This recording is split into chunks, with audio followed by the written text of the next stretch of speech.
Good morning, everyone. Well, it's morning for us here. Good evening for some of you.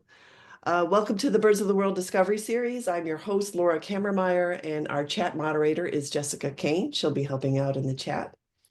Today, we're going to explore the extraordinary transcontinental, transequatorial migration of the Amur Falcon. We have a lot to cover, so I'm just going to get into it right away. A few logistical matters before we start. Our talk is scheduled for 45 to 55 minutes with 15 minutes of Q&A at the end. The webinar will be recorded, so don't worry about that. And we're going to archive it on our YouTube channel after the holidays. If you have questions for our speaker, please drop them in the Q&A at the bottom of your screen. Use the chat just for general discussion among the group, but the Q&A are questions that we will sift through at the end and we will bring up with our speaker. Closed captioning is available in English only this time, so just click the CC button at the bottom. And if you have any feedback for us, we'd love to hear it. So feel free to use the contact form at the end of our on the website when this talk is done. And just before we get started, I just want to let you know that in January, we are taking a break. We don't have a webinar in January, but we do have, we are featuring Per Alstrom on February 20th for a talk on integrative taxonomy for birds of the world. And also in March, we're featuring Siam Chaudhry on the ecology of the mass finfoot. So some great things coming up pretty soon. But today, I would really love our speaker to turn on his camera. Hello, Suresh. How are you? Hi, Laura. I'm all well. Thank you so much. Great. So let me do an introduction for you, Suresh. Suresh is the senior scientist in the Department of Endangered Species Management at the Wildlife Institute of India. By training, Suresh earned an MSc in wildlife science at the Institute and started his research career with a study on pheasant distributions in the Eastern Himalaya biodiversity hotspot, where he discovered a new species of pheasant called the Sclater's monal. His primary interest is in the ecology and conservation of lesser known and threatened fauna, and he's had an enviable career as a wildlife scientist, particularly in the use of satellite telemetry for tracking studies. So not only has Suresh been one of the key researchers and main champions of the Amur Falcon in India, but he's also explored the ecology of a new species of monkey, the let's see, how do I say it? Arunachal? Arunachal. Yes, Arunachal. Great. From Western Arunachal Pradesh, India. He's tracked the offshore distribution of sea turtles. He's monitored marine mammals in the frigid sea waters off the coast of Antarctica. And he studied cranes and flamingos in the plains of Western India. He's also mapped the habitats of the great Indian bustard, one of my favorite groups of birds, and he's applied his considerable expertise to other wildlife research projects as well. Suresh, thank you for being here today. Thank you for joining Birds of the World. It's a great Thank you so much. It's a really great honor to have you. Is there anything else you'd like to add or any sort of introduction that you'd like to introduce the presentation? I'd like to basically say this, that I'm a naturalist at heart, and I love to be in the outdoors and understand species. So, I have a varied experience of going and working on more of an opportunist, and took up a species that was poorly studied. And the Amur was one of those. And I'm really, really lucky to have got this opportunity. And thank you, Cornell. Thanks to Cornell for having invited me to give this talk. I'm sure everyone is going to love it because it's an incredible species, and I've had my share of living with them, and I continue to enjoy watching these birds. We can't wait. There's so much excitement for this talk. So anytime you'd like to get started, thank you again. You can just share your screen whenever you're ready. Sure. I think I'm all set. I think we can go ahead. Yes. And, I'm sending a request. Okay. All right, should be ready.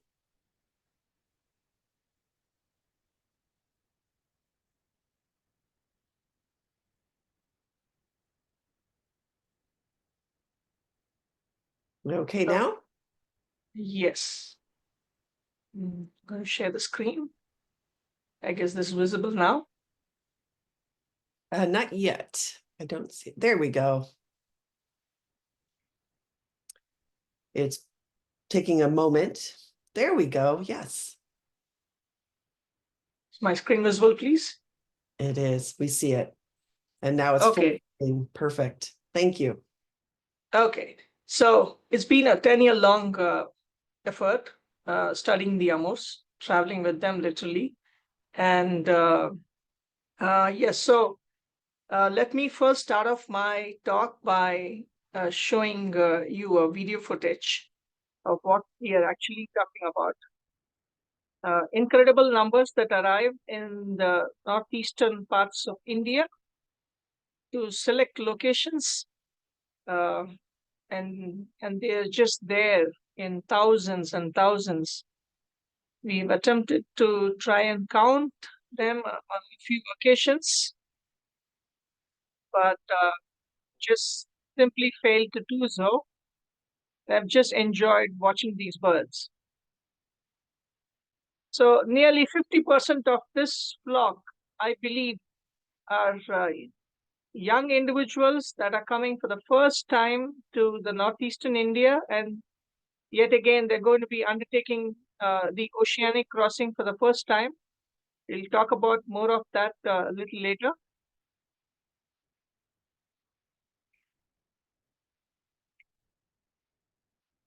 So 360 degrees is what the view will be of thousands and thousands of falcons gathering to roost. So every speck in this screen that you see here are Amur falcons. So just simply incredible numbers. And we believe that there are 1 million Amur falcons. So before I go on to present to you about the work on the Amurs, I would like to specifically mention two very important people who have been instrumental in the Amur falcon conservation scene. And that is Ramki Srinivasan. Unfortunately, we lost him 2 years ago. And coincidentally, today is his second death anniversary. And this is Mr. Nick Williams. He was the program head of the CMS Raptors MOU and instrumental in kickstarting the Amur Falcon tracking program in Northeast India. It was a huge support to me. And I think these two people made incredible contributions for this particular species, just for the cause of conservation of the species.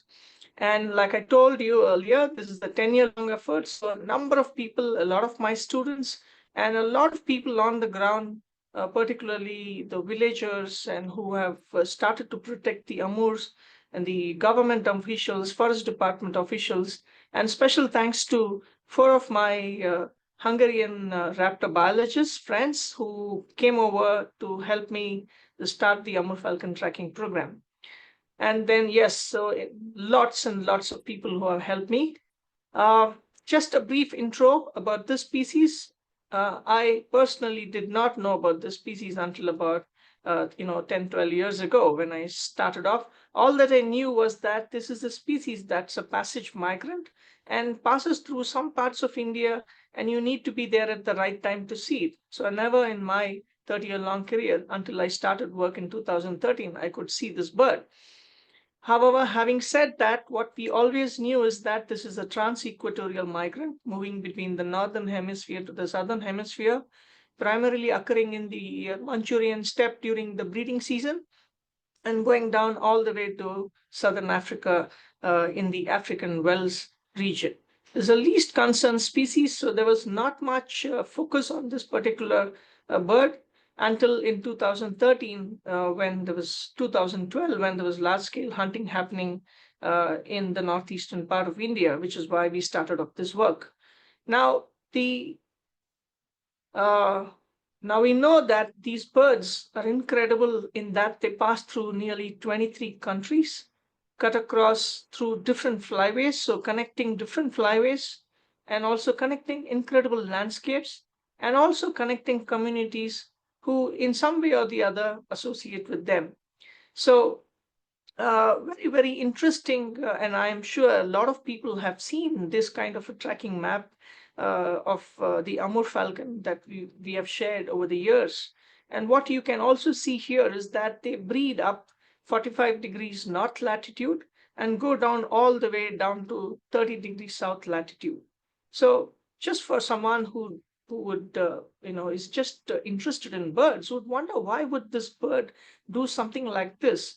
A bird that weighs just 200 grams on an average travels such incredible distances. So why would they do it? What is the need for it? Of course, yes, the northern latitudes get cold and birds do move to warmer places. But why not stop over in India? Why to pass further or travel further across and do oceanic crossings, which are ecological barriers for the species, for any species for that matter, and then fly off down to southern Africa? I often tend to wonder that if the African continent extended even further south, say 45-degree or 50-degree latitude, I'm sure the Amurs would have traveled that far down south. So very, very interesting in terms of their migratory journeys. Very few such birds in the world do that. There are quite a few others to do that, but very, very unique in that way. Now, before I go in and tell you more about why this bird is doing this, I just wanted to highlight some of the few studies, that tracking studies that was initially taken up. So Dixon et al. In 2011 initiated the first tracking of this bird, possibly an opportunistic study where they tagged one individual and definitely came into India and Northeast India, and then stopped somewhere in the middle of the Arabian Sea. Another very important study that started off prior to the work that we initiated was by Mayberg et al., and who had again mapped the complete migratory routes of this particular species. And from their study, it was quite evident that this bird was making nonstop flights across when they are passing from India to Africa, or vice versa. So these are few studies that helped us plan for our work. And so, yes, like I mentioned earlier, this study was primarily taken up to support conservation efforts, because in 2012, large-scale commercial scale hunting of the Amur Falcons was taking place in some of these stopover sites. This was not only in 2012, this has always been happening, but commercial scale hunting was reported in 2012 to the tune of something like 100,000 to 150,000 birds. And Mr. Ramkishan was instrumental in highlighting this issue. And that's what draw everyone into trying to do something for the Amurs. And my part was to help with understand the species. Where else do they stop over in Northeast India that it requires some kind of management interventions, conservation focus. But these are places that we're talking about, which is very, very remote, and not many people have been into many of these places. So only in recent times, over the last 10 years, we've kind of figured where are the different places that these Amurs stop over. So the first effort of tracking the Amurs was in 2013, and this was followed up in 2018, 19, and 2016, of course, and across many parts of Northeast India. And this program continues to happen. People continue to now protect Amur falcons. They've stopped hunting. You don't hear or don't see the commercial scale hunting of the Amur falcons that have happened. So this is yet another incredible story, which I'm not going to go into those details of it, but rather focus more on what we know about the Amurs, why they are doing the journeys that what we are seeing. So just a brief a few of these birds that we tagged. They had these solar power transmitters, smart tags, and backpack harnesses that really, really worked well on many of our birds. And so the whole of the northeastern hill areas, these are mountainous areas, rather hilly areas, and a lot of places where the Amurs stop over. And the black stars are those major stopover sites where Amurs gather in incredible numbers. And I have pointed out here quite a few hill ranges. These are important in the later part of our discussion. The whole of Arunachal Pradesh is part of the Eastern Himalaya biodiversity hotspot, whereas the northeastern hills, the entire lot here, is part of the Indo-Burma biodiversity hotspot. So very, very unique region in the world in terms of biodiversity, and a lot of conservation dependent species in this area. As we speak, we are losing a lot of the areas, and a lot of conservation effort is still required to be done. So the first of the birds that we tagged got us off, on a very, very exciting note. This is the famous bird called Naga. It was named after the state Nagaland. It's a masculine name, so the male Amur Falcon was named Naga, and it did this incredible non-stop 5 days, 10 hours flight, covering nearly 5,600 kilometers. So sharing just this information with the local communities could help create that awareness, create the generate the curiosity, and inform them that how unique these birds are, and that they are better off not killed and be protected. So that's exactly what's happening. So this was one of those first stories, and this is true to what Mayberg and team found their Amur Falcons doing, making these non-stop flights. So naturally, the question is, why make non-stop flights? And you can actually see the Arabian Sea is quite far from the area where they are actually stopping over. So if the Arabian Sea or the oceanic stretches are ecological barriers for the species, this is a predatory, this is a raptor. It's a terrestrial species and would not land on water. So why would it take a route over the Arabian Sea? So like I mentioned, covering a distance of almost 20,000 kilometers one way, and crossing ecological barriers. So why not take safer routes? I would just imagine that these birds should just fly across to Western India, go over to Pakistan, and there would be these shorter oceanic stretches that they would have to cross to get over into Africa. So why not take safer routes? If now that we know that they're doing this, so what is driving them? How are they able to do it? And then what we also interestingly noticed is that on the return migration, they're taking a different route. So why are they not taking the same path in which they had gone down south? Now, another very, very important aspect of it was why stop over in Northeast India, particularly that there was so much of hunting, and that people were hunting them in large numbers. It was not just over the last decade or so, but it has always been the case. It has been recorded in literature that during the Amur Falcon migration season, the local communities do capture birds for their consumption. So even then, why stop over in Northeast India? They could very well stop over on the western shoreboards of India, and from there they could fly across. So these are questions that came to my mind when I started the work.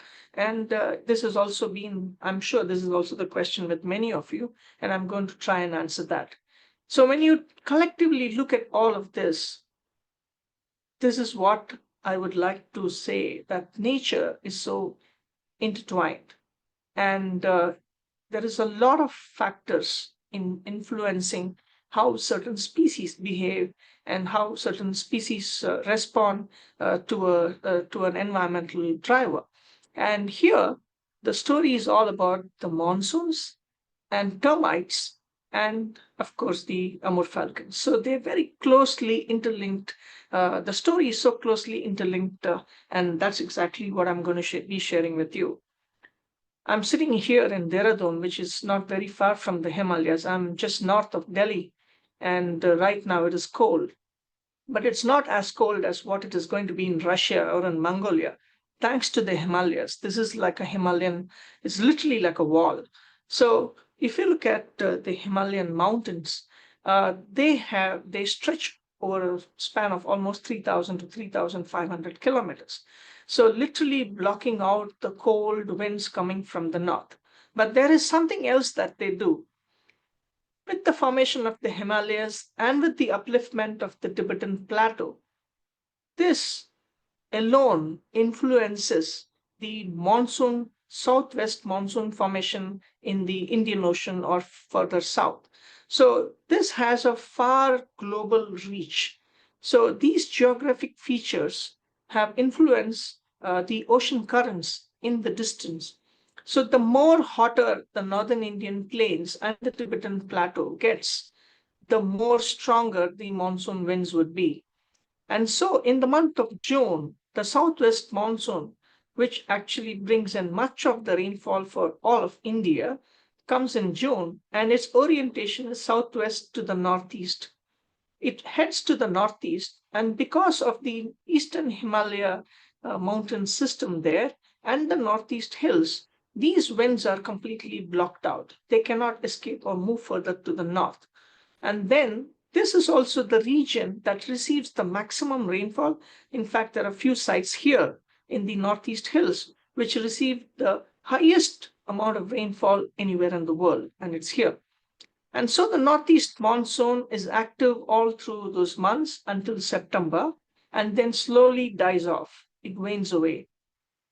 And for a period of about 15 to 20 days, there is a lull in the monsoonal activity. But something soon happens as soon as the southwest monsoon dies off, the northeast monsoon sets in. This monsoon is what we call as the returning monsoon or the northeast monsoon, and it is oriented in the same direction as which the southwest monsoon came up, and now this is going to go back. So I personally believe that it is somewhere in these hill ranges is where the northeast monsoon is taking birth. And from here, it heads out into the further down into the Indian region or into the peninsular region. And much of the peninsular part of India receives rainfall from this northeast monsoon. And this monsoonal winds further continue into the Arabian Sea, where it intensifies further. And those winds is what we know as the easterly winds or the trade winds. And this is what much of the seafaring people in the ancient past used to wait for to move across to distant places, either in the Arabian Peninsula or in Africa, to trade. So these two wind systems are majorly influencing what is happening with a lot of migratory birds that are coming into India. Either they're going to be on passage or they're going to be wintering. Even if they're wintering in India, it's these two monsoon systems that are going to dictate where they're going to be wintering. So, and this has the story with our Amurs too.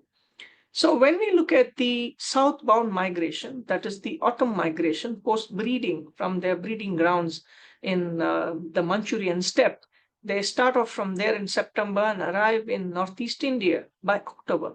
So they're here in October, mid-October, and all the way into mid-November. And thereafter, they depart and head off into Somalia, then Kenya, and all the way down to southern Africa, arriving by Christmas. And so they're going to be there for about 3 months in the non-breeding grounds here, and thereafter again start off on their return migration. Now, before we move on to the return migration, let me show you a few details about what happens in Northeast India. Now, this fine-scale tracking data has actually helped us to understand that the Amur Falcons are actually taking a detour from their flight trajectory, which is actually heading south over Thailand. And if they desire, they could actually fly over the Bay of Bengal. As I speak, there are few, from what we know, there may be few birds which are even crossing the Bay of Bengal and cutting across into the peninsular India. But what our tracking data and generally what we know is most of these birds are taking a detour and heading northwest and entering into the northeast hill range. And the tracking data also clearly tells us that there are specific routes here through which they are funneling in. So the state of Nagaland, where this conservation programming was started off, and that's where there are major stopover sites. But what we found is that they're actually entering through the hill ranges here in Manipur. There are a few gaps in the mountain systems, and then enter in and then move into those hill areas.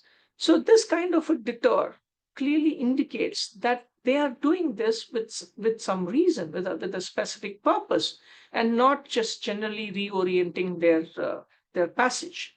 Now they come in here And these are the stopover sites that we have identified. There are quite a few stopover sites, apart from the sites that is very popularly known, which we have found over the last 10 years for research.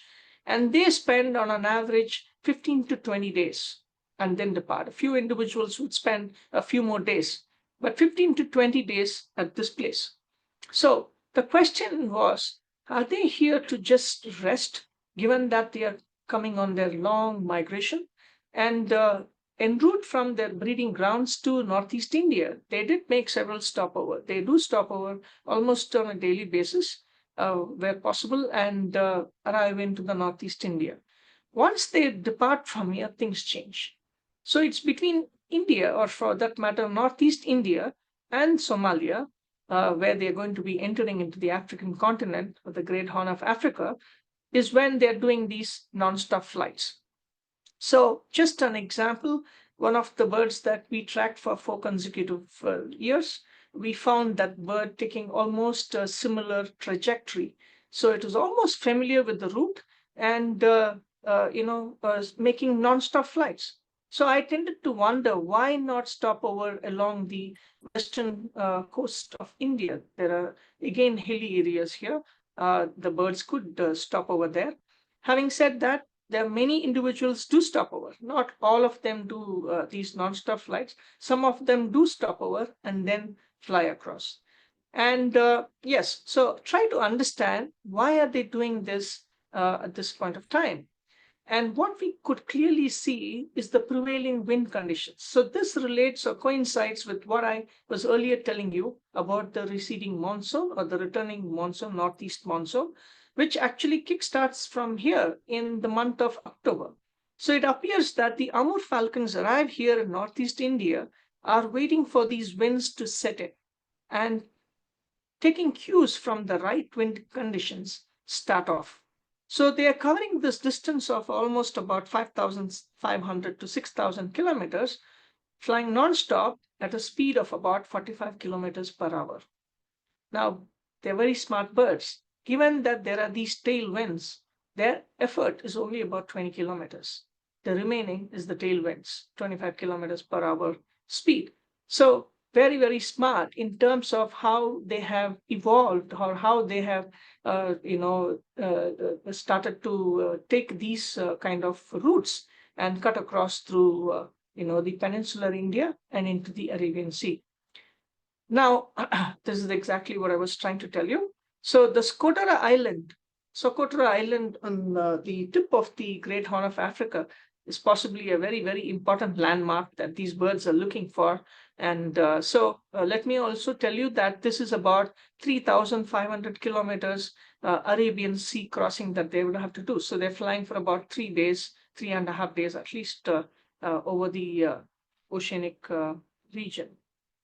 Now, on the spring migration, we found something very interesting. But before I move into that, let me just tell you that when the Amurs arrive in Africa on their autumn migration, they would fly off straight to Tsavo, West or East National Park in Kenya, where they stop for a few days, but not for very long. But their behavior completely changed. Their flight behavior completely changed in that they will now continue to make stopover and then gradually go down to southern Africa. Similarly, on the return migration, their flight pattern is generally that they're taking a coastal route, unlike the onward southbound route where they would be flying more interior, but on the return, a coastal route, and stopping over at many places, stopping over for the night, and arrive here just close to Mogadishu. And just north of Mogadishu in the semi-arid landscape, the birds stop over. And interestingly, they stop over like what they do in Northeast India. Now, this is quite relatable. Now, they're possibly here waiting for the right wind conditions to again take flight to do this non-stop crossing across to India. Now, another very interesting fact is, on the return migration, they fly over Northeast India, but don't stop over at those stopover sites. A few individuals, few populations would stop, but you do not see them in those same incredible numbers as what we had seen earlier. So the strategy is different. The plan is different. They're moving over into Myanmar directly and stopping over very close to Mandalay and a few other places, a few national parks, protected areas there where they stop over. And thereafter, their flight behavior again switches to a normal one where they stop and then head back to their breeding areas. And this time, their flight path is more to the interior, but more or less congruent or closer to that, but then head off, arriving in the month of June to September. Now, looking at the migratory routes on the return migration, we notice that their routes are oriented more to the north. And this has again been found by Mayberg et al. That on their spring migration, they are skirting the Arabian Peninsula and entering into the western parts of India, the state of Gujarat, and then flying across the what we generally call as the Central Indian Highlands or the Gangetic Plain. One individual headed off towards the Himalayas, and I'm not very far from here, that's Dehradun, and I was actually wondering this bird is coming to Dehradun, and I was suspecting that this might actually make a crossing over the Himalayas, but that was not the case. It just skirted the Himalayas and went back, rerouted itself back to the northeast India and headed off on its journey.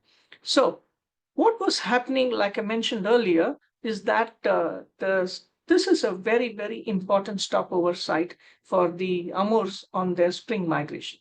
So I believe, like what we are seeing in Nagaland, 1 million Amur Falcons congregating in stopover sites there. Similarly, somewhere around Mogadishu, in these areas, Amur Falcons are again congregating in incredible numbers, information about which I do not have. I've tried to collate information, but nothing much is known about this.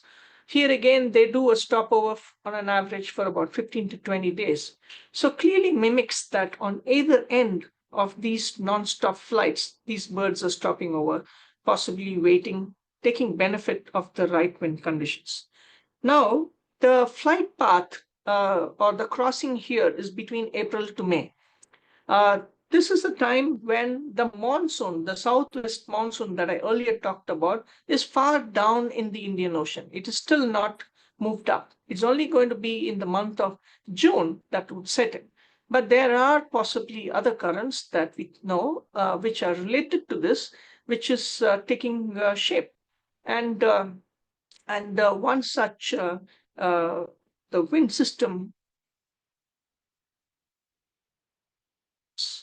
sorry, I think the wind system image has been lost. But generally what we see here is that the winds are oriented in this direction, clearly telling you again that they are taking benefit of the winds to move up to the north. So like I mentioned earlier, that these birds on their return don't have any specific routes. They are generally flying straight across into Myanmar, so unlike what we see in the autumn migration, where they are funneling into this area called Manipur and getting into those stopover sites. So the question naturally is, why a different flight trajectory and elliptical route on the spring migration to India from Somalia and not stop over in Northeast India? That's something, again, very, very interesting. Here is the map. I think I just misplaced this image, but this is generally to tell you that the orientation of these winds is primarily headed towards the Arabian Peninsula, and that's the reason why these birds are taking a different route, and thereby they have an elliptical migration path. So, having now covered much of the stories of what why these birds are taking these different routes, I would like to make specific mention about this one particular individual, one of my favorite birds, a female Amur Falcon, which we named it Longlen. Now, this bird surprised me all the time. It was one of the longest tracked birds for nearly about 4 years that we could track this individual. And she made 8 crossings of the Arabian Sea during her journeys. Now, this individual, I would call her as the cyclone tracker. Why? Now, unlike all the individuals that would arrive in the western part of India in the state of Gujarat and then head off into the Gangetic Plains heading to the northeast of India, this individual would take a detour now to the peninsular part of India. In fact, reaching places which is part of my hometown. I come from the southern part of India. So I was feeling thrilled about what this bird was doing. And all through its migration, all through its tracking period, the 4 years, every time it would go down. So this was one individual that I could predict when it was arriving very close to the western coastline. I would definitely be saying that this female is going to turn down south and is going to head down. And so why was she doing this? That was something really, really interesting. So every time she arrived or she was on her course to the southern India, the Indian Meteorological Department would declare that there is a depression, low pressure area. There is a cyclonic formation happening in the southern Bay of Bengal, and that it would move in very quickly. So while the IMD is forecasting the cyclone, I am looking at the Amurs heading down straight into the cyclone. And across all of these 4 years of its tracking, we found that this bird arrives in the area when it is raining. Usually, the time in the southern part of India is a very dry period, except for these cyclonic disturbances, which bring some amount of rain. So clearly, this bird was tracking rain, and in a sense, it was tracking cyclones. And this is Cyclone Fanny in this particular image, and you can actually see her position here. I have a video a video to depict the route that she's taking. The cyclone is forming, the cyclone is moving up, and you can actually see she was heading straight into the cyclonic winds. So this got me really, wondering what is going on, because it was almost flying into the eye of the cyclone. But being very smart birds, it actually waited for the cyclone to pass and then took benefit of those tailwinds to zoom off straight to the northeast India. And so this is exactly what she did across all of those 4 years. And so I can actually use the Amur Falcons as a model subject to predict cyclones just based on their route. Of course, not all, but definitely they are indicating, changes in weather pattern from a much greater distance. So again, yet again, incredible story.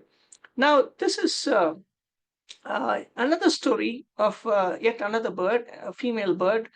We called it Barak, and this was in May 2020. And this was another major cyclonic formation over the Bay of Bengal. And this was headed to the eastern shores of India. And she was returning back from Africa, and she arrived here in this particular place on the 11th and 12th of May. She was here, and then the cyclone was actually moving in, and I was worried that this bird is going to get caught up in the cyclone. But uniquely, this particular individual flew back into the interior, almost 200 kilometers, and much inland, and waited for the cyclone to make landfall. As soon as the cyclone made landfall, she was back, and she took benefit of those cyclonic winds to move up into the northeast India. So yet another example of what the Amur Falcons are capable of doing, of tracking cyclones and following those tailwinds to make life easier for them. So from all of these stories, it is very evident that they are making wind-assisted flights, and which is what is influencing their different flight trajectories. At this point of time, we don't know at what heights that they are generally flying. Based on certain assumptions, we truly believe that they are flying at different elevations during their southbound as well as the northbound migration, and as a result, are able to make these non-stop flights. So between India and Africa, they are making wind-assisted flights because they have to make this oceanic crossing. And given that there are these winds which are starting off from all the way from northeast India to Somalia, they just need to sail on those winds. They just need to glide on those winds and not have to again stop over and wait for the winds. That's the reason why we are seeing this kind of a pattern. Now, Why do they still do this? There are still some questions here. That is, stopover in select parts of Northeast India in incredible numbers and not elsewhere. And not stopover in Northeast India on the return. They could very well stop over and for some more time, but that's not the case. Maybe on the return migration, they're in a rush to get back to their breeding grounds in order to go and hold territories. That could possibly be the case. But then there is another story to this, and that is that the Amurs spend on average 15 to 20 days at the stopover sites was clearly not only to rest. They were not there just to rest. They were there for another specific purpose. And over the last 10 years, we have come to understand what that is. And that is Amur falcons, they forage extensively for termites and they feed. There is feeding frenzy for termites when the termite emergence takes place. Now, termites are very unique. Now, termites emerge only during a certain time of the day. They're not emerging all through the day. They're emerging only during a certain time of the day. So it was evident that the Amurs are stopping over, waiting for the termites to emerge and forage. High protein diet for a bird that is going to be undertaking long distance non-stop flights. So it definitely requires high energy food, and termites qualify for that. So before we could come to the conclusion that it's termites that drives this, we were lucky enough to be able to collect the Amur falcon regurgitates the undigested food that is found as pellets in the stopover sites. So all that we needed to do was just walk below the stopover sites when the falcons are gone and collect those regurgitated pellets and examine them for remains of their prey. And what we found was primarily insects in the diet. There could be a small percentage of other prey items like birds, maybe small mammals, but invariably here it was largely insects. And that one insect that was predominant was the termites. So 95% of the prey remains that we observed were termites. So clearly, Amur falcons here, they undergo hyperphagia or pre-migratory fattening, and that's why they are stopping over here for nearly 20 days. So it is not just the right winds that they're waiting for, but the right winds, along with the termites' emergence, is what they are actually looking out for. That is why they are actually taking a detour. So if they were actually waiting just for the winds, they would go over and stop over in the western coast of India and then take those winds that pick up from there. But that is clearly not the case, and it is primarily food. What was another very interesting observation that we could make was all through the day, the Amur falcons would just stay at the roost site. Only a few individuals would fly out opportunistically, going looking for food. In certain times of the year, they would be sticking only to the roost sites and wait for the time that is when the termites would emerge. The termite emergence is again highly programmed, somewhere between 4 to 4:15 in the evening, just at the time of dusk. The termites start to emerge. It appears that the termites know that the Amur falcons are going to come for them, and generally all birds are going to feed on them. So the mass swarming of termites that would take place, they time it late in the evening. And the Amurs, now getting ready for the termite emergence, would start to leave by 3:30. And many of these individuals will behave like as if they are super hungry and fly around all over these hills, scouting for the right spots where the termites are going to emerge. And then once the emergence kicks in, then you can see there is literally a feeding frenzy of thousands and thousands of Amur falcons going catching Amur falcons. So if you're talking about catching termites, so if you're talking about 1 million Amur falcons, there is a billion termites that are emerging here. And so this place is very, very unique. You do not see that kind of termite emergence elsewhere. And there are reasons for that as to why that does not take place. But this is what is the situation here. So the Amur falcons stop over in Northeast India, not just to rest, but primarily to refuel. So we also took up this challenge of trying to find out what these termites are. because if you know what these termites are, because termite species do have different times of emergence. So we needed to track down what these species are. And that again opened up a very, very interesting area of research. And we could manage to identify what this is. These are very unique termites in the sense that they cultivate their own food. This is one genera called the Odontotermes, and the two possible species that are emerging here that the Amur Falcons are foraging on, the winged termites. And these are widely distributed all across Southeast Asia and also into India, in many parts of India. But then the timing of emergence is highly variable. So just this one video that I'd like to share. So timing of their emergence here in Northeast India is coinciding with the Amur Falcons' arrival. But this is more related to the southwest monsoon receding. With the southwest monsoon receding, there is a window of 15 to 20 days, and primarily in the month of October, November is when they are known to emerge, at least in this part of India. They are there elsewhere in India, but have a completely different time when they would emerge in other parts of India. So we're still trying to figure the story out, but we kind of know that the termite emergence is influenced by the monsoon. And that in turn, is the emergence is influenced by the Amurs arriving in. So often many people have asked me that if the Amurs are going to cross the Arabian Sea, and if they are actually headed down to the 30 degrees south latitude in southern Africa, why don't they fly off straight from the western coast here and head off straight to Africa? There are few sighting records of the Amurs in the Laccadive Islands, as well as in Maldives and British Indian Ocean Territory, Mauritius. So few individuals may in fact be doing this. They may actually be flying across, may actually be stopping over. And I suspect that some of these individuals are just getting drifted away and may in fact be getting lost, or they may be rerouting themselves after they move into Maldives or say something like that. It's something that we still don't know.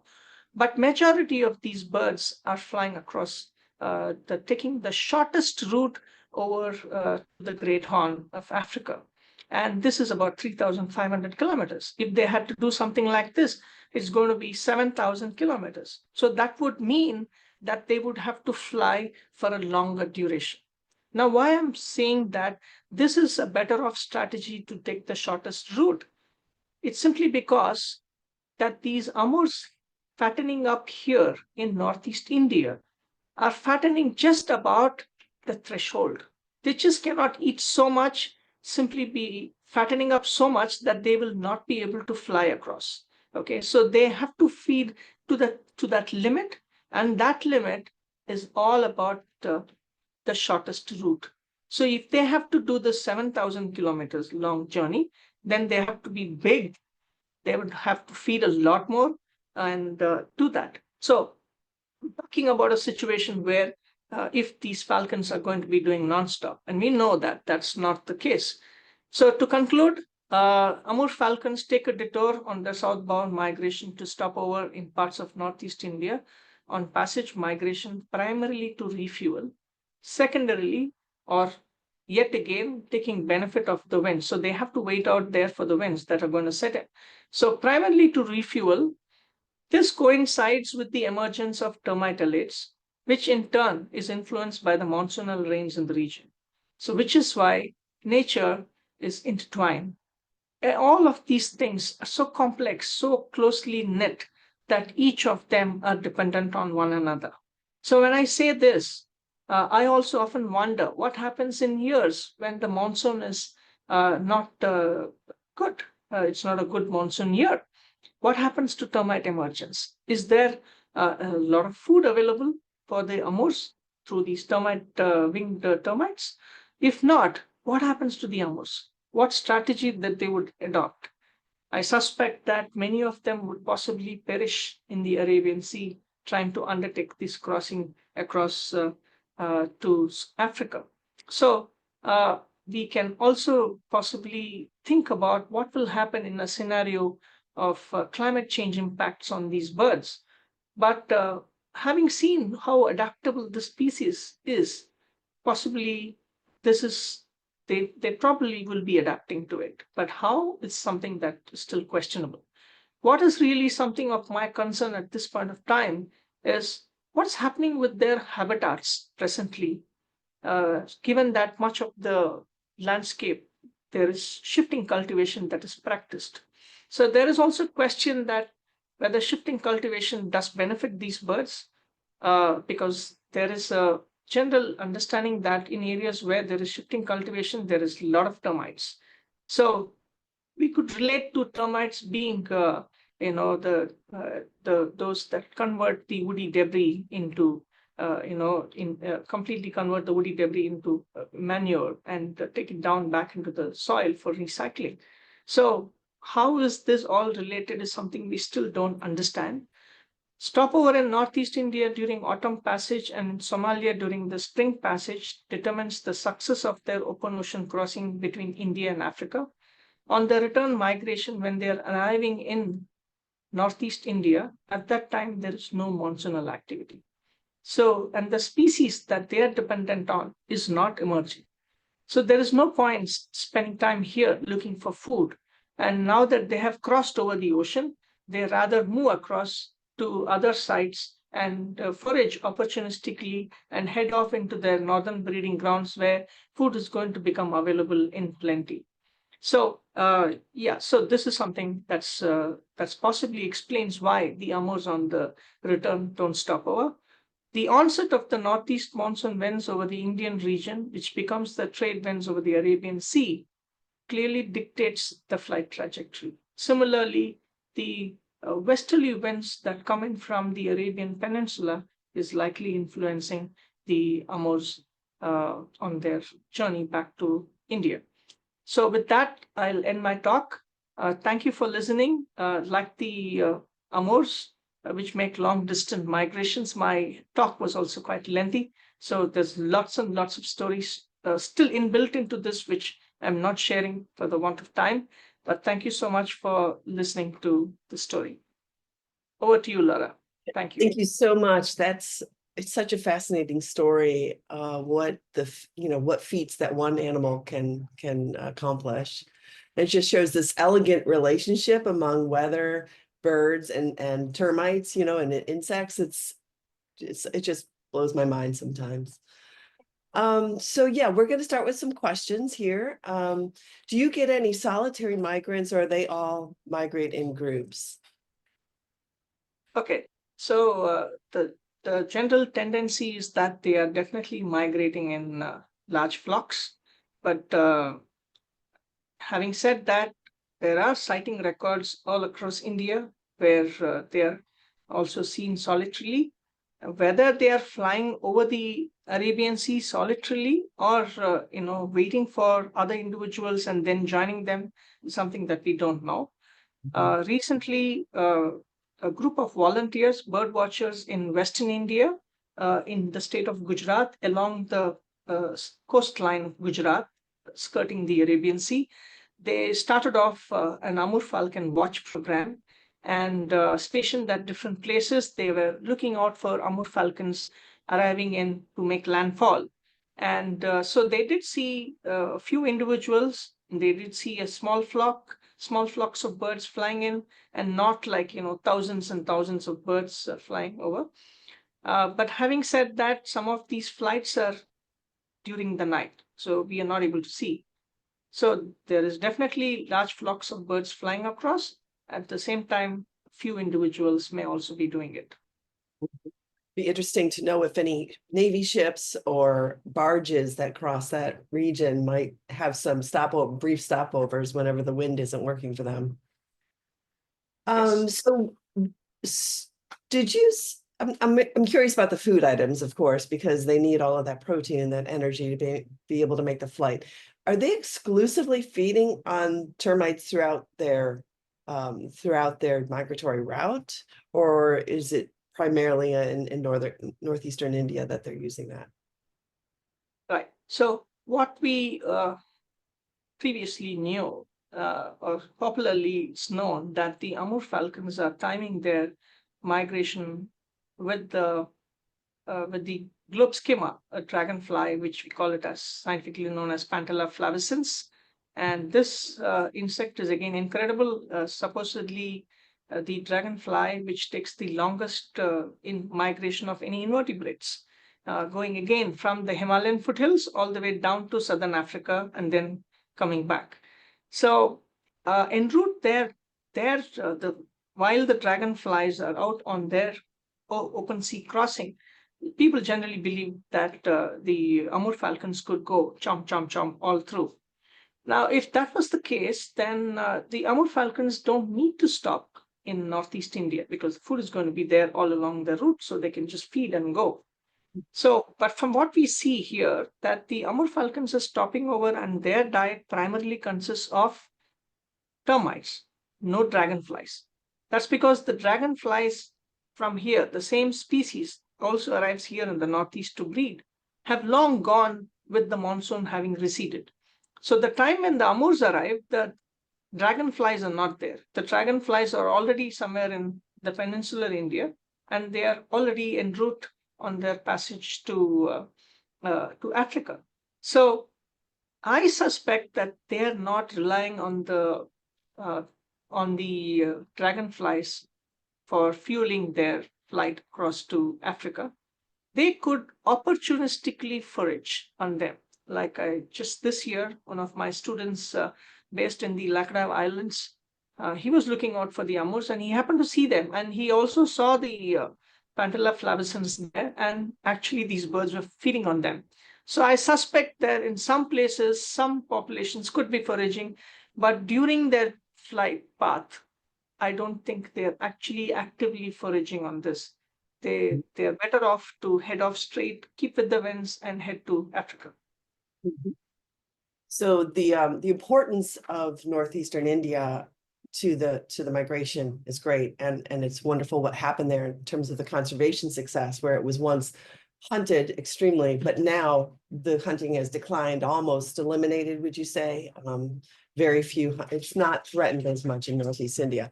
So I'm wondering what's happening in Mogadishu, which is another one of the, key concentration areas. I wonder if any group has seized on this little miracle of migration and is perhaps able to be a champion there as well. Do you know anything about what's Yes, going on? absolutely. I've tried to reach out to a few bird guides who conduct bird tours there in Somalia, but unfortunately, I never got a response from them. And again, that these birds are highly seasonal. They are there for a very short window of time, and they are passing through Somalia during peak summer, April, May. Um, it could be wet, but it's generally peak summer, and so many people may not be actually outsiders. I'm talking about the local peoples may be aware of it, but there's possibly no bird touring activities happening there, so we don't know, and possibly many tour guides may also not be knowing. Yeah. Well, I believe in the power of storytelling. And so when a story like this is told and understood on the ground, I think it really brings people together for a conservation. So in Northeast India, the local people always knew this, always knew that then they have different names for this bird. And very interestingly, the elders in the village, it's like, information that have been passed on from generations. Eating this bird is taboo.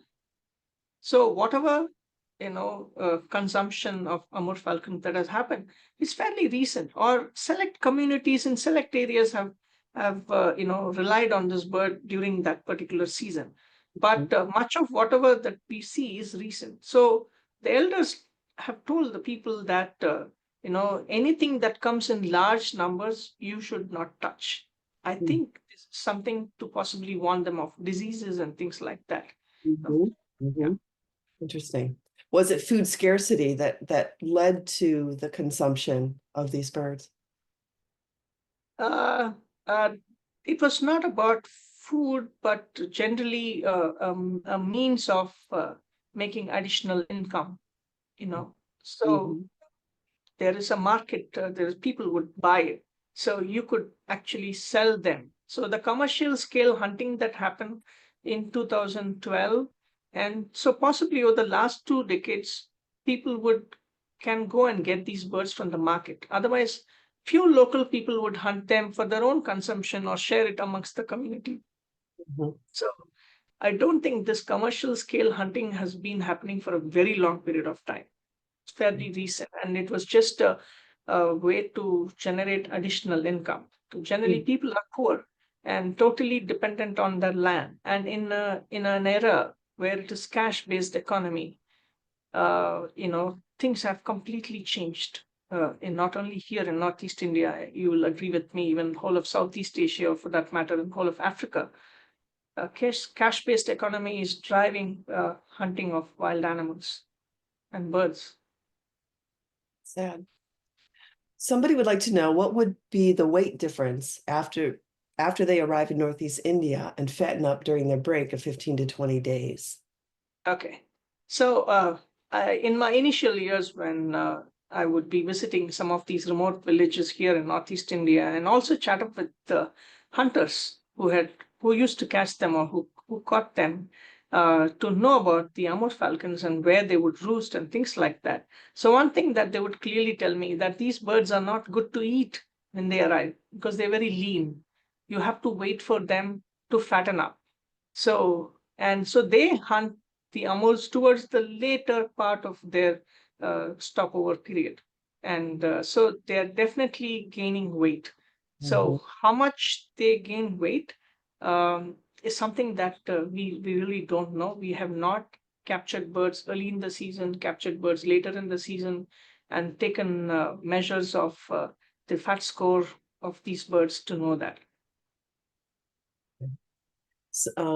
How unique are Amur falcons and their migration dynamics?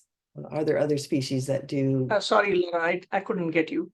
How unique are Amur falcons and their migration dynamics? How does this compare to other raptors, other falcons? Okay, other so migrants? so Anything so comparable? yes, so from our understanding of the Amurs, it has actually changed our thoughts about other species too. Not just raptors alone, but there are quite a few other birds like the Eurasian cuckoos that are also migrating from northern latitudes. There are populations that breed here in the Himalayas that also go down to southern Africa. And so I suspect that all of these birds are actually waiting for the northeast monsoonal winds. In fact, as part of yet another project that I was doing, there's a species known as the pied cuckoo, or the pied-crested cuckoo, Clematoris jacobinus. This species breeds here, just around Dehradun in the Himalayan foothills. And this species moves in or arrives with the southwest monsoon. So we consider them as the harbinger of the monsoon. They indicate the arrival of the monsoon. And they return back with the monsoon. And one such individual, which I had tracked some years ago, one of them did go down to the western coast of India. And then almost the same time when the Amurs are cutting across, this individual too did make a migration over to Somalia. So there is a major flyway. There is a corridor of birds moving in that part of India, the west coast of India, just south of Mumbai, all the way till this place called Goa, the famous touristy place called Goa. So there is this belt where all of these birds are funneling in. I suspect quite a few other passerine birds could also be doing it, could be moving in from here. Yeah, and the other raptors, because you asked me about raptors, I don't think the large raptors are possibly doing this. There is evidence from steppe eagle tracking studies.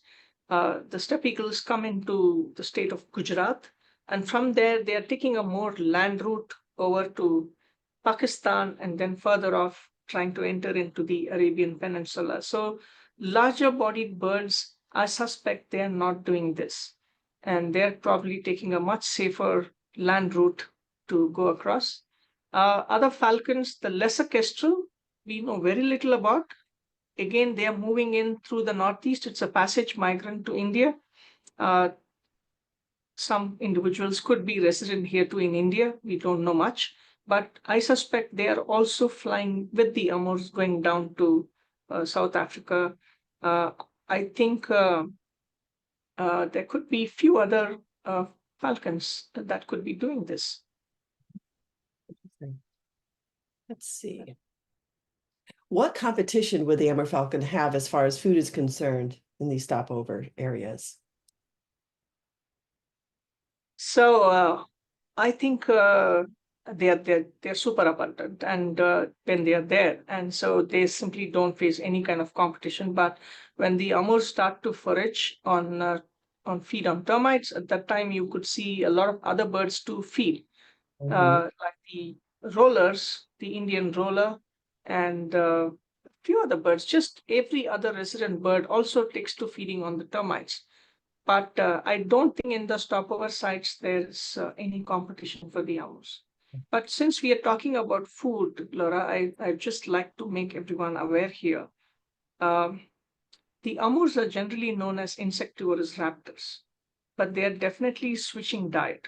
They are definitely, so there are quite a few studies on their diet in Southern Africa, and they they don't report as much of termites as what we find here in Northeast India. And you know that in the northern latitudes, termites are absent. And when the Amurs head there, they're definitely switching to some other prey, possibly at the time of breeding, raising young. So they're probably dependent more on mammalian prey, which is what my Hungarian colleagues find looking at the red-footed falcons that they study in Hungary, where they feed extensively on voles, and their breeding success is totally dependent on how good the vole populations or vole eruptions were in that particular year. So very smart bird, moving between these starkly different landscapes, switching diet en route. In Somalia, I suspect that it could be locust swarms, and this is also the time when the Amurs are going. While there is so much focus on trying to stop the locust outbreak because they're just going to eat up all the crops, but birds like the Amurs are actually playing a role.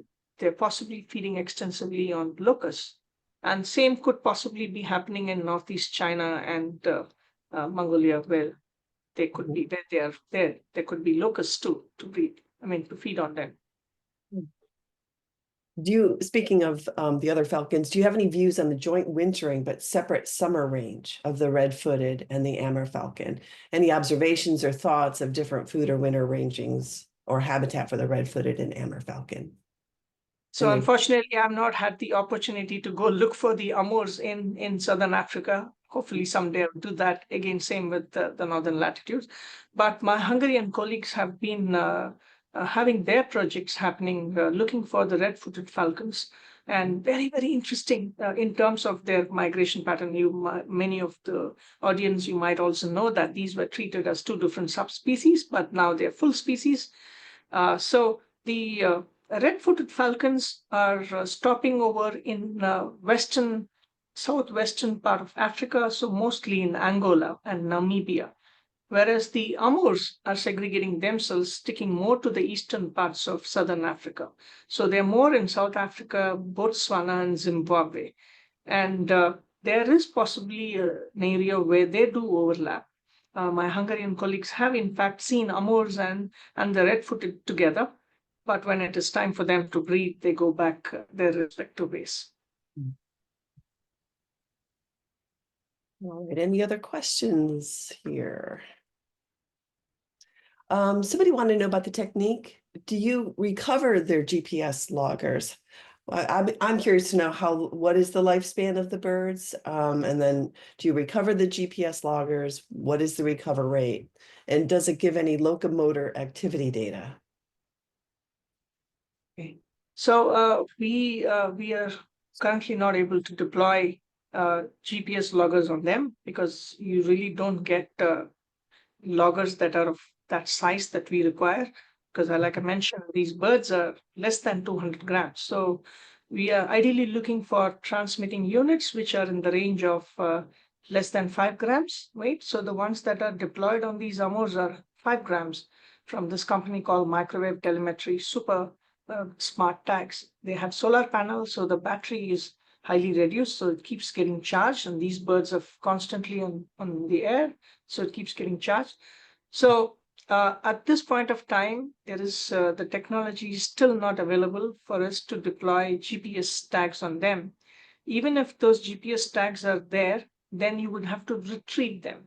And here, retrieving birds from the million Amurs is impossible. So we don't retrieve these. And so as a result, at this point of time, we don't know other information like what is the height at which these birds are flying. These are just satellite locations. So satellites pick up the locations of these birds and give us where or what time of day, where, what they're doing. It could just tell me that they started off on their migration early in the day, and they started off from here, and they're stopping over here. They arrived in the stopover site or roost site at this time of the day, things like that. And I think I heard you say you can't really tell what altitude, but you can make some guesses about what altitude they're at. Did I understand that correctly? Yes. So much of it is just a general understanding of what the prevailing winds during that period of time and at what height. So we do know that we definitely don't believe these birds are flying very, very high, and neither they're flying very low. So they are flying at a certain height, possibly about 1,000-meter plus, something like 3,000 feet, 3,000 and less. All right. Somebody asked, these are some long names. I'm going to give it a try here. What are the potential reasons for the sightings of them in the southern western coast, such as Kanyakumari district in Tamil Nadu? They were recorded during December of last year. Is it the same northeast monsoon? Are you familiar with those areas? Yes. So Tamil Nadu is where I'm native of. I now work here in northern India. So what? I mean, the Amurs keep surprising me all the time. Okay. So like, while we know that there is this general pattern that this is the window of time that these birds are moving out, some birds do get delayed, naturally delayed. Not that they are probably sick birds or something like that. We've seen birds which are healthy, which are good, also coming in very late. And if they have been reported in the month of December, then there are some cyclonic disturbances which they are tracking, and they're waiting for those winds again to head off.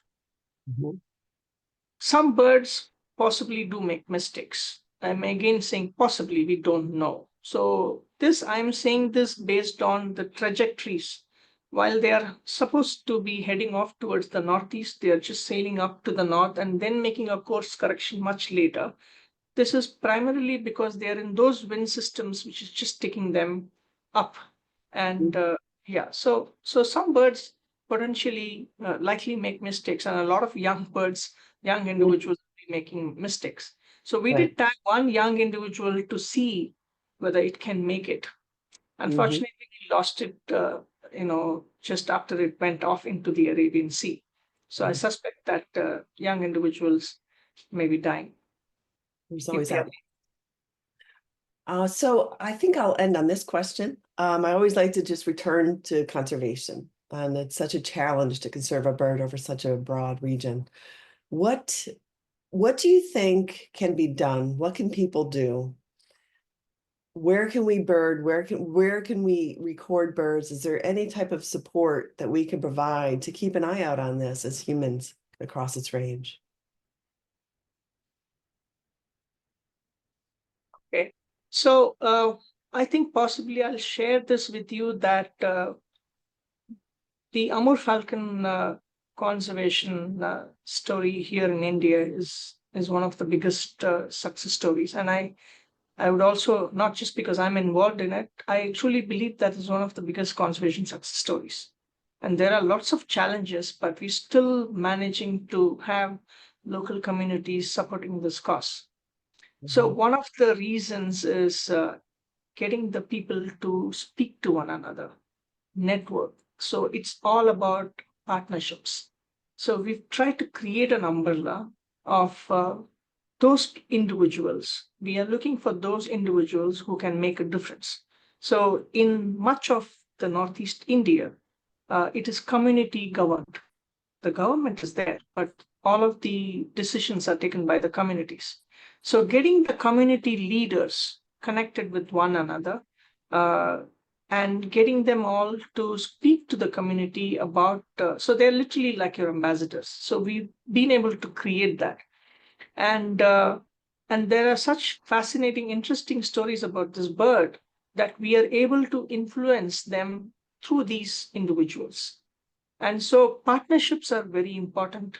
And you would be happy to hear that some of the communities in these areas who have started to set aside the community's decision to set aside the patch of land to be protected, and not just for the Amurs. They very well agree, they very well know that the Amurs are only there as for a short period of time.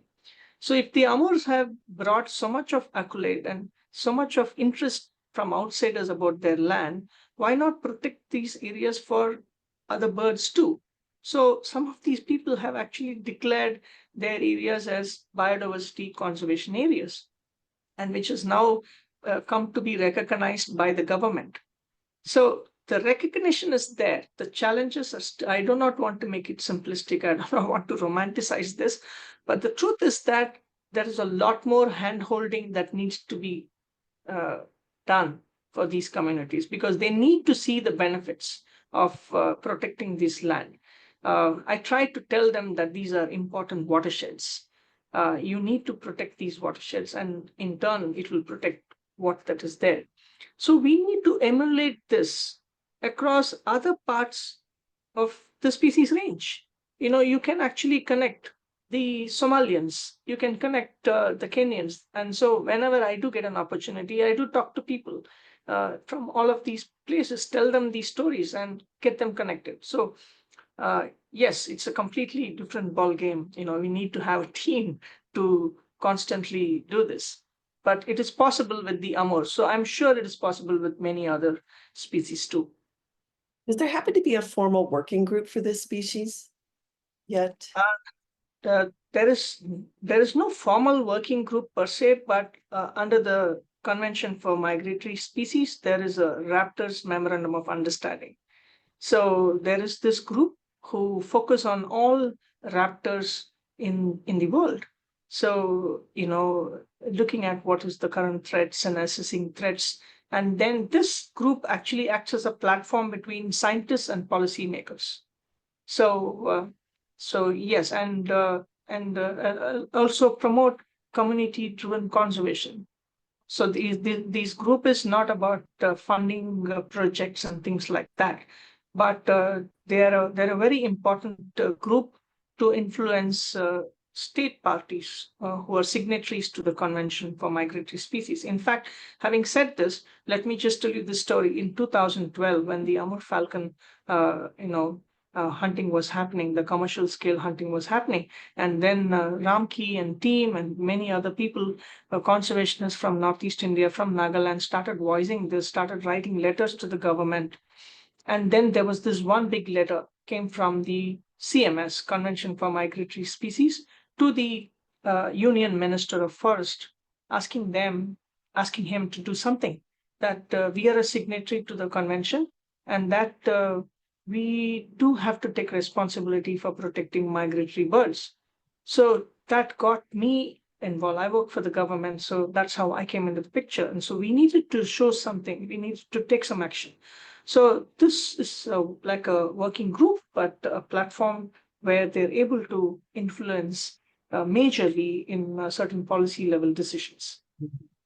Well, you've set us, a great example, and I'm hoping that other regions have either started it or might even, as inspired by this talk and some of the research that's out there. And if anyone knows about any other regional projects like this in its range, I would just love to hear it. So go to birdsoftheworld.org and hit the contact form and let us know. So there's another project that I would like to mention about. I am not sure whether Rena Pretorius is here. She's a South African there in Africa, in Southern Africa. who has been, who she and her team of volunteers have been capturing Amur falcons to ring them. So they have been doing this for many years. We never knew about that. And we got to know about this when the people in Nagaland started to hunt them, and quite a few of the birds that they had hunted had rings. So the locals told me that some of the birds that they had killed, they had rings, and they showed me a few of those rings. And that's how I got to know that, okay, so there's somebody down there who'd been monitoring populations of, unlike in Nagaland and possibly in Somalia, where these birds are funneling in and they are there in super large congregations, in the breeding grounds or in the non-breeding grounds, they are widely dispersed. So you will never see them in the numbers that you see here. And so that's why Nagaland came to be known as the falcon capital of the world, because they're funneling in here. So yes, but in their own right, in a few of those stopover sites, just not very far away from Johannesburg, they have been systematically catching the Amur falcons and bringing them. And yes, so that's something I think I missed mentioning early in the presentation, but that's something that they've been doing. Yeah, what was that person's name again? What was Rena that? Pretorius. The second part of the name I'm not very sure, but Pretorius. And in fact, I did try to create this Amur Falcon partner group. So brought her on board because she's one person there, and a few Mongolians who I know. But the birds are further up in the Amur region, where the Amur tigers are there. That region is where the Amurs are going out to breed. So yeah, Terry Townsend, who's very popular in Beijing, he has been helping me with getting information about the Amurs. Yeah. Excellent. Yeah, we know Terry. Great. Well, thank you so much, Suresh. This has been absolutely fascinating information. I'm so glad for you for the way you are championing this species. What your work is so important. Thank you for leading it and for all the people that work with you. So thank you for coming with us and Thank you talking about. so much. I think this is a fantastic platform, fantastic initiative of Cornell to get us networked. We often do our research, but we do need platforms like this to tell the stories and create more awareness and create more partners, ambassadors. So thank you for giving me this opportunity. I thoroughly enjoyed it, and I enjoy telling these stories. And there are a lot of other stories of birds, so which needs to be told to make people aware. They're amazing, amazing, and nature is intertwined. So we need to look at them more intently and observe nature. Absolutely. And your enthusiasm shows. Thank you so much. You're a great teacher. We really enjoyed it today. So thank Thank you you. so much. Thank you. Bye. Bye-bye. So I just want to wrap up a few things here. The webinar will be recorded. It has been recorded and it'll be on our YouTube channel very soon. We'll be scheduling next fall's webinar series. Go to our website and click the webinar button to learn about the ones coming up. And let's see. I think I told you everything else there. Yeah, I think we're good. So thank you all for coming and have a great day or evening. Take care. Bye-bye.